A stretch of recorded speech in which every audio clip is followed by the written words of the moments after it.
Bienvenue dans cette vidéo sur la démonstration de deux manières différentes de l'équation de la statique des fluides en mécanique des fluides. On va partir d'un cas plutôt particulier, voilà, d'un parallélogramme rectangle, pour ensuite le démontrer généralement, une démonstration plutôt plus générale, mais plus mathématique. Partons donc d'un cas particulier dans un repère cartésien OX, Y, Z. Donc O, EX, EY, EZ.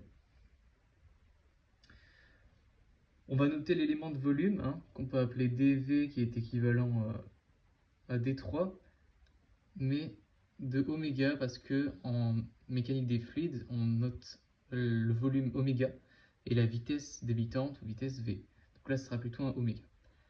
Donc on peut aussi noter D3 oméga, voilà, ça change pas grand-chose, c'est pareil. Qui est donc le produit des éléments de longueur dans les trois directions, dx, dy, dz. On va faire un petit schéma. On va prendre donc notre repère cartésien suivant x, y, z. Et on va prendre un parallélogramme rectangle, hop, une sorte de cube, ou de pavé plutôt. Voilà, avec ici nos vecteurs de base, ils sont vraiment ici, E, X, Y, Z. Et on va donc noter les deux faces, par exemple, suivant X, c'est-à-dire ça sera cette face-là au fond, qu'on va noter la surface d carré S de X, parce que du coup on a ds, notre élément de surface, ou d carré S, et AX. Donc là c'est suivant X, où X égale 0, donc on l'appelle ds de X. Et on va noter notre autre élément de surface, ici, mais cette fois-ci à X plus dx. De X plus dx. Voilà, c'est pour minimiser un peu tout ça, pour revenir à des choses faciles, en prenant des surfaces élémentaires. Très bien. Et maintenant, on va se faire le bilan. Souvent, en mécanique des fluides, on fait le bilan des forces volumiques et des forces surfaciques. On a donc en force surfacique, on va avoir ce qu'on appelle la pression statique. Parce que là, tout est statique, c'est l'équation de la statique des fluides, donc ça ne bouge pas. Pression statique. Et en force volumique, on va avoir tout ce qui résulte d'un champ, comme par exemple le poids, et les forces électriques, ou autres. Voilà. Mais là, généralement, il n'y aura que le poids. Très bien, tout ce qui résulte d'un champ. Et on va se dire, donc, comme on est à l'équilibre, on va avoir la somme des forces extérieures égale à 0. Mais comme on travaille sous forme de différentiel, on va rajouter ici un petit d pour df. Voilà, donc ça ne change pas grand-chose, mais c'est juste pour dire qu'on travaille sous forme différentielle. Très bien. Maintenant, on peut parler des forces volumiques, ici. Force volumique. Qu'est-ce qu'on peut dire? On va appeler dfv, force volumique, qui s'écrit souvent, la plupart du temps, ρ. Alors, c'est pas vraiment une force, ici, c'est plutôt une densité de force, c'est pas vraiment force. Ce serait donc égal à ρ fois la force dont on parle, fois du coup intégré sur le volume, donc enfin fois un petit élément de volume. Donc ça, en fait, on peut le noter différemment. On peut dire que c'est équivalent à ρ, qui ne change pas, fx, fy et fz, décomposé sur les trois axes, fois l'élément de volume, donc dx, dy, dz. Donc ça, c'est bien notre élément force volumique. Parfait. Et on sait également que c'est un petit abus de langage de dire que c'est vraiment une force volumique. C'est plus une densité de force, avec ici notre force. Très bien. Je vais juste noter autre chose, que maintenant, pour parler du coup de notre force volumique, on sait que ce sont des forces qui résultent de potentiel. Donc si on note soit U un potentiel scalaire, on a donc implicitement que F égale à G, par exemple, on va prendre le poids, est égal à moins gradient de ce potentiel scalaire. Voilà, donc ça on va le noter en plus, hein, mais ça nous sera utile, c'est utile de le savoir aussi. Très bien, maintenant on peut passer aux forces surfaciques. Faut pas les oublier. Donc la pression statique, la pression qui agit sur la paroi, hein, les molécules ne sont pas à l'arrêt, leur vitesse n'est pas nulle.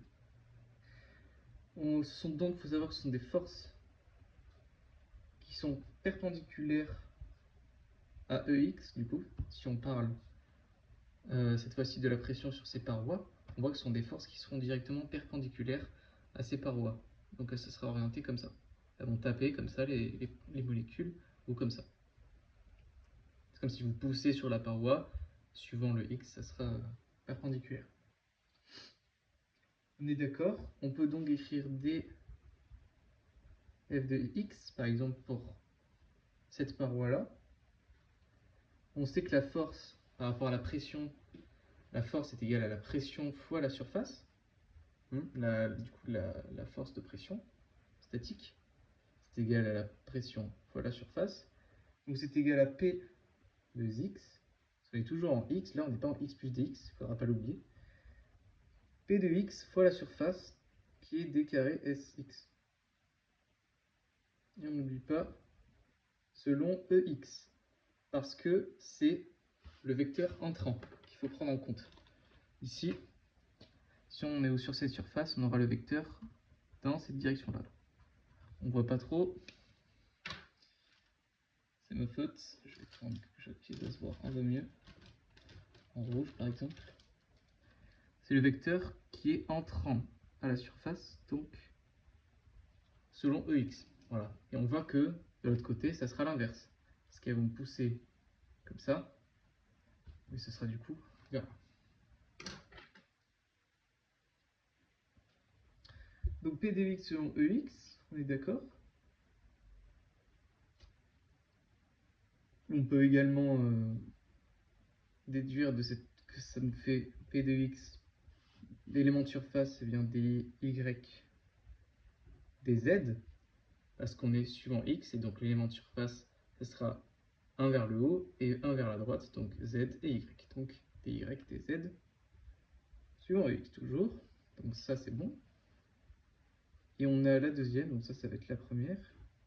La deuxième, d de f de x plus dx, qu'il ne faut pas oublier, qui est égal à donc p de x plus dx de manière analogue, d carré s de x plus dx, selon cette fois-ci moins EX. Donc on n'oublie pas un moins, parce qu'on voit que ça va être dirigé.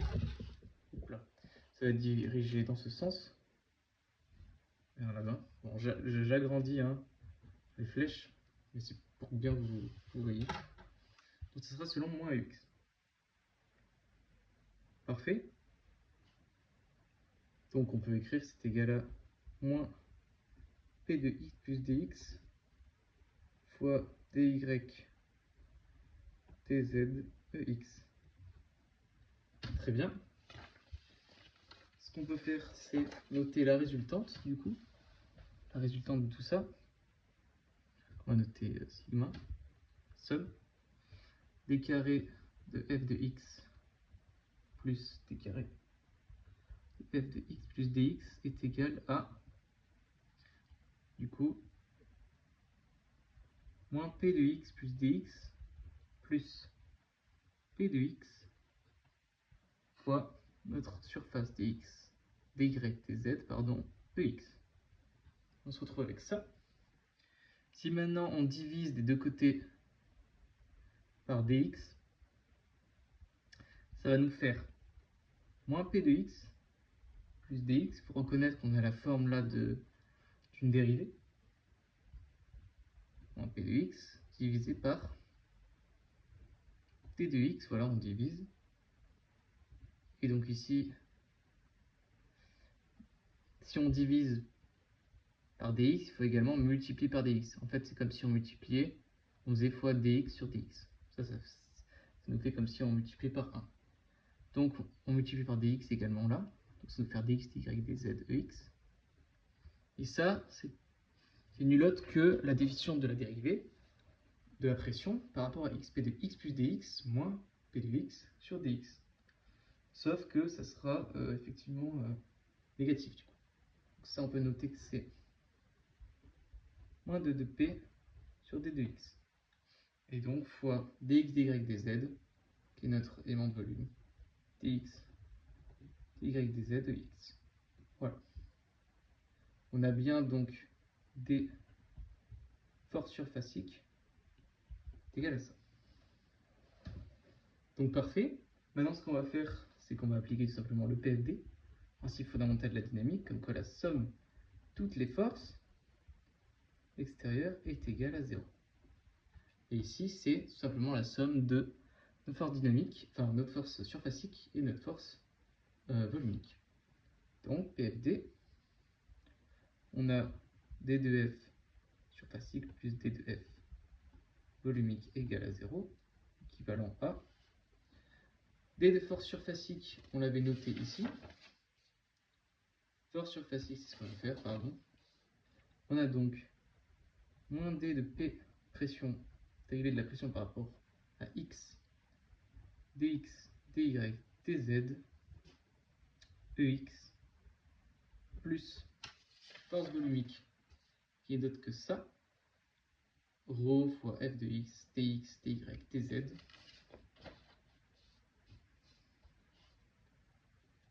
sauf qu'on voit que cette fois-ci, ça, c'est seulement pour ex, hein. Donc ça sera ρ f de x, dx, dy, dz. On s'imagine que maintenant, il faut faire ce qu'on vient de faire sur x, en p de x plus dx, sur y et z. Donc en p de y plus dy, p de z plus dz. Parce que là, on l'a fait seulement pour la partie de x. Ce qui fait que on va avoir trois expressions comme ça, suivant x, y et z. Donc ça, c'est suivant notre x égale à 0. Suivant y, on va avoir moins d de p sur d de y, dx, dy, dz, ça sera pareil. Y plus ρ f de y, dx, dy, dz, ey égale à 0. Et la même chose sur z. Bon, je ne le refais pas parce que ça sera pareil. Ce qui fait que on va avoir ainsi notre système x, y, z. On va avoir ρ f de x moins d de p sur dx égale à 0. Parce que comme vous voyez, ici on a un élément de volume et on a ici un élément de volume. Ce qui fait que on peut diviser par d oméga des deux côtés. Et là, de toute façon, ça nous fera 0 quand même. 0 divisé par ça nous fera 0. Donc on peut tout simplement l'enlever. Ça nous fera ici donc ρ f de y moins d de p sur dy égale à 0. Et enfin, ρ de fz moins d de p sur d de z égale à 0. Et on va essayer de combiner tout ça. Fx, fy, fz, ça nous fait simplement ρ fois le vecteur f, toutes les directions, moins la dérivée partielle de p par rapport à x plus la dérivée partielle de p par rapport à y plus la dérivée partielle de p par rapport à z, on reconnaît que c'est notre gradient. Parce que là, c'est d de p sur d de x, ex, d de p sur d de y, ey, d de p sur d de z, ez. Et ça, c'est notre définition du gradient. Donc, on va noter nabla fois la pression égale à 0. Et on trouve ici notre équation de la statique des fluides. Voilà. Rho fois la force qu'on applique donc souvent ce sera le poids, moins ce gradient de P égale à 0. C'est pour dire que s'établit en fait, suivant ce sera la hauteur, hein, un gradient de pression. Voilà. Rho fois notre force sera égal au gradient de pression. Donc la plus grande variation de pression dans l'espace. Ce serait une dérivée dans l'espace. Très bien. On va maintenant essayer de retrouver ce résultat simplement, enfin plutôt en faisant une démonstration générale, mais un peu plus mathématique. Il faut connaître un théorème mathématique, théorème du gradient. Donc démonstration générale. On va prendre un volume, voilà, oméga, avec sa paroi qu'on va noter d de oméga. Notre volume ici, intérieur, et la paroi d oméga, infiniment petite. Si on applique le PFD, on a vu que c'était force volumique, force surfacique. Force volumique, ça va être tout simplement rho F fois d oméga, on intègre sur tout le volume. Voilà, ça c'est donc nos forces volumiques, plus l'intégrale des forces surfaciques. On voit que ces forces surfaciques elles vont être sur le contour fermé, donc on peut nous mettre un petit contour pour dire que ce sera une intégrale qui est sur un contour fermé. La pression fois ds, élément de surface, fois un vecteur normal. Il nous faut le vecteur normal entrant toujours, vecteur qui entre. Donc PFD somme égale à 0, donc tout ça égale à 0. Théorème du gradient, qu'est-ce qu'il nous dit? Théorème du gradient.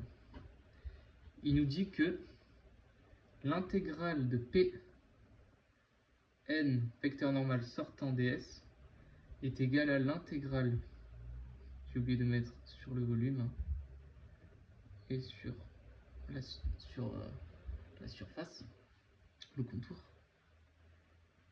Donc ici c'est bien le contour. Donc l'intégrale de P fois le vecteur sortant ds est égal au gradient de P fois d oméga. Parce que ici c'est l'intégrale de f n ds est égal au gradient de f fois d oméga, mais intégré sur le volume. Transforme un contour, intégrale de contour, intégrale sur le volume.